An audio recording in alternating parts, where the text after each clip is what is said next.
Hi! Ako nga pala si Dudut lang and welcome back! Isa ako sa pinakamagaling na food content creator dito sa Philippines. This time it will be different. Ako lang naman ang founder ng Dudut's Kitchen. Online business pa lang siya. Wala pa siyang physical store. At dahil nga kakatapos pa lamang ng Michelin Guide dito sa Philippines, naisipan ng Dudut's Kitchen team gumawa at mag-start na sarili niyang award-giving body para someday ma-recognize din tayo katulad ng pagka-recognize sa Michelin. Nagsama tayo ng mga ekspertong kaibigan natin. Geng-geng, isa siya po siyang estudyante, dating tambay. At meron tayo isa, si Albert. Seaman naman siya. Sisiguraduhin namin sa inyo na magiging honest at unbiased ito. Tawag dito Dudut's Kitchen Awards. 5 awards ang ibibigay natin. Ang mga pupuntahan nating lugar ay magkakalapit lang. Sisimula tayo dito ngayon sa Shore Residences.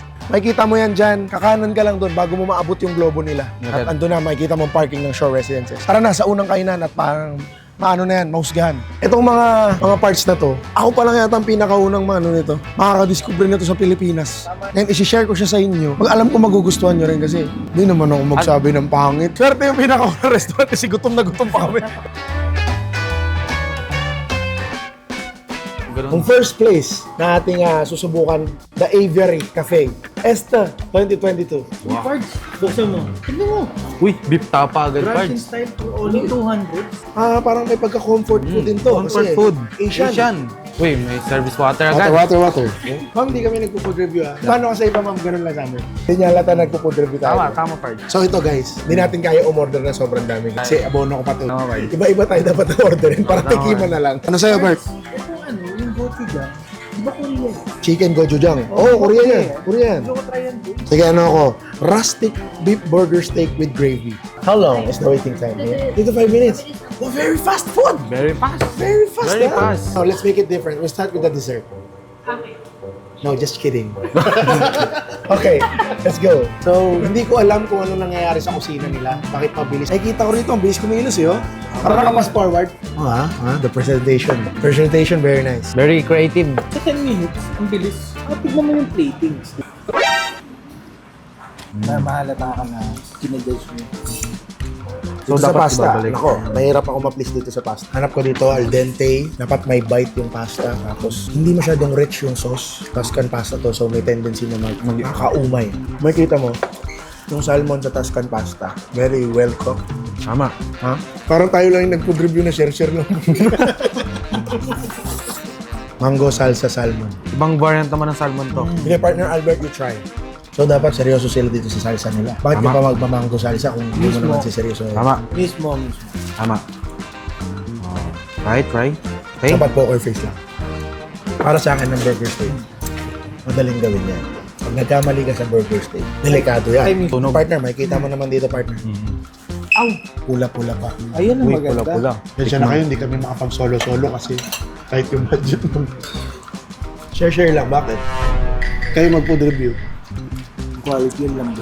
So itong Paris Birria, pinahapo lang namin to. Pero despite that, sobrang bilis pa rin dumating. Dahil may mango salsa tayo, pwede nating lagyan yan. Ang sarap. Oh, kahit professional lang. So ako, I was expecting na isi-serve yung Paris Birria nang kasama yung consomme. So nung sinerve nila nang wala yung consomme, inisip ko, mali to. Nung tinikman ko na, hindi pala nila hinayaang mag-dry out yung karne. Basa pa rin siya, Tama. hindi mo siya kailangan i-rehydrate Sausaw. sa consomme. Tama. Okay, natapos na tayo sa ating first. Marami pa tayong iba. So, hindi pa naman tayo busog, kaya pa natin yan. And dahil tayo ay sanay na sanay sa pag-food review, kahit busog tayo, hindi pa rin man bias yung palate natin. Tama. Sama ka muna sa akin sa kit. Sama ka muna ito, boss. Ano pangalan mo? Wes. Sama ka sa kain tayo. Makain ka ba ng malatang? Malatang kanin. Parang nasa ibang bansa talaga tayo. So ito yung first dito sa Philippines. I'd like to try that because if the Europeans like it, the Americans, Filipinos will love it too because Filipinos is very adaptive to Western food culture. Asian food too kasi. Paano siya mag-assemble mo kung may mga ganyan? Uy, Wiz, grabe yung bowl daw. Ma'am, okay lang po ba mag-share-share kami? Okay lang, sir. Pwede. Yun. Step number 2, choose ingredients. Choose ingredients. Okay. Ano nakikita mong feeling mo magugustuhan mo sa soup? Lobster ball, basil squid tempura, crabfish ball. Tapos syempre maraming beef. Anong good choice ng noodles dito, ma'am? First time ko kasi magganito eh. So, meron tayong mga naka-soak dito, sir. Pero mas mabenta sa amin yung mga naka-pack. So, dito kasama siya sa grams. Oo. Dito naman, per pack is 50 pesos. So, meron kayong choices ng mga soup. Meron tayo, sir. Classic, herbal, beef broth. Ito yung tinatawag namin malatang, light spicy. Ah, dito kami sa sabaw, dito sa kasi may hangover yung kasama namin. Ito yung pinaka-bestseller namin. 716 grams times 1.2 lamang. 1 peso and 20 cents. 940 kasama na. Including the noodles. Pati luto kasama na doon. Yes, sir. Walang charge yung luto. Ah, hindi siya parang paluto sa ibang ano. Walang charge. Ay, sige ma'am, paluto na kami. Ang maganda rito kasi, may choice ka kung ano yung mga ilalagay mo lang. And at the same time, pag marami kayo, pwede mong damihan yung laman. Tapos, sharing na. Agado yung kinuha natin ah. Titigman natin yung soup ng ating malatang. Kasi, based sa nakikita ko, dapat medyo creamy and at the same time spicy. Kasi ganun yung itsura niya.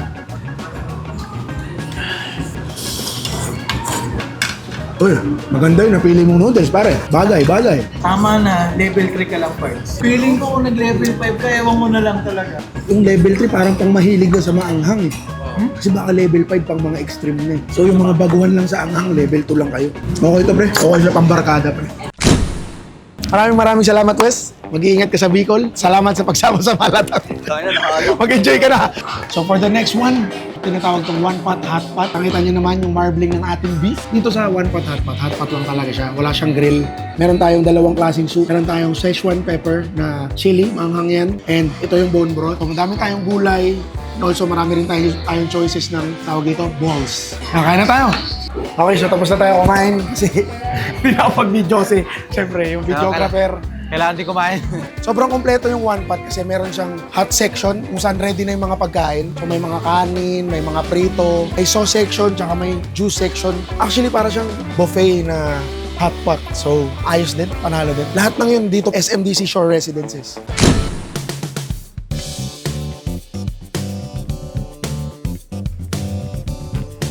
Dito naman sa kabilang banda lang ng Sunrise Drive, kabilang hilera lang nung Shore Residence, dito naman sa SMDC Sea Residence. Meron namang masarap na Thai food dito, Home Thai. Uy, home Thai. Home Parang Thai. tom yang. Sure ako may tom yang dito, Marks. Sawadee ka. I want Had. hot Thai shrimp. Akin daw yung pad siku. Pad sihu? Pad sihu.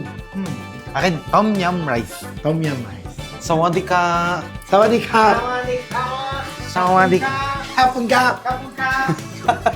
Palay libuglay. Uy, iba yun. Ay, iba pa rin. Nag-cooking class ako sa Thailand. Ng authentic pad thai. Nag-cooking class ako. Kaya hindi pwede paloko-loko dito sa akin ngayon. Hindi kailangan pala nila maging expert. Oo. Kasi konting dami ng ingredients. Sapul. Oo. Tama rin. Tama rin paste pa naman ang gamit sa pad Sapul thai. kay Dudut's Kitchen. Tsaka malapit sa puso ko ang Thai food kasi isa yan sa bukod sa Japan, Thailand na masarap puntahan dahil sa pagkain. Yun! Fire! Alam nila nakikritik tayo. Alam nila. Nagpapasikat. Habang naghihintay, meron tayong Thai tea dito. Oh, authentic na authentic. Oh, magiging orange. Oh. Wah, sarap. So, nag-serve sila ng papaya salad. Ito, kilala to sa Thailand. So, yung papaya salad is para siyang achang. Mixed yung sauce niya ng papaya salad na tamins, yung asin, hanghang, at may manik nati. Ang tom yum rice is fried rice na ang base niya is tom yum. May kasi tayo sa fried rice ang Thai food. So, this is what I ordered. Chicken pad thai. Kita ko yung paggawa nila kanina. Yung mapa sa kawali, ganun yung ginagamit ko sa cooking class ako sa Thailand. Ganun din yung kawaling gamit ko. At nung papad thai si kuya, kita ko na habang niluluto yung pad thai, nilo-low fire, high fire, low fire, high fire. Kasi yun yung susi sa masarap na pad thai. So normal din yun yung ganyan? Oh, yung pagpapapoy. Normal yun, normal yun. Kasama siya sa pagluluto talaga.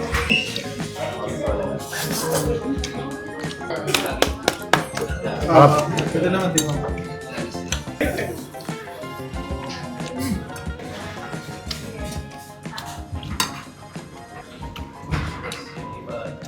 Galing. Tapos sundan mo ng ano, Thai tea, oh. Parang nasa Thailand lang.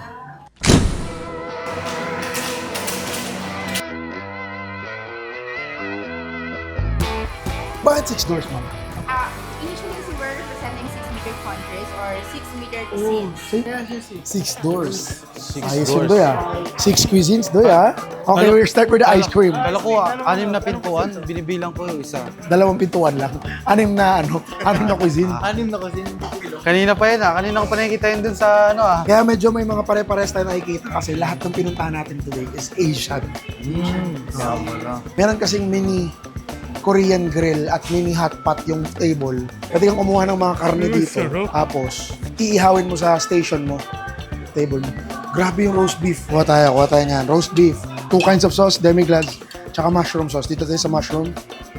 Chicken. Pork ribs. Grabe. Uy, fried mantaw. Sarap. Mga dimsum nila, oh. Bean curd. Mantaw. Spare ribs. Okay, so babalik tayo para sa mga fruits. First round natin, kainin muna natin to. Tama. Lahat ng bigati na food sa buffet, kinuha ko na muna. Yung roast beef, tempura, yung salmon sashimi. Ito may western na ako, may Japanese na ako. May Filipino. Sisig. Chinese, amantaw. Para sa akin, sobrang sulit nitong 6 doors buffet kasi 1,199. May cocktails, may drinks, may 6 different cuisines, sobrang daming desserts. At ayun, yung cocktails, laking bagay niyan eh. Tapos hindi lang sila madami, masarap pa. Kaya feeling ko, ito talaga yung panlaban ng 6 doors buffet, yung magiging sulit niya. Kasi ang mahal na ng mga buffet ngayon. Lalo na nag-o-offer ng tempura at roast beef.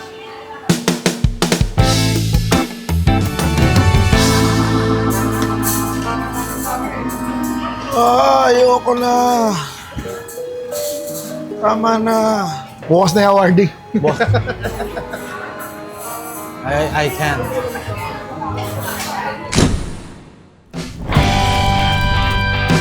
Ang results ng ating first ever Dudut Kitchen Awards ay Ay, ano yan? pinakaunang award.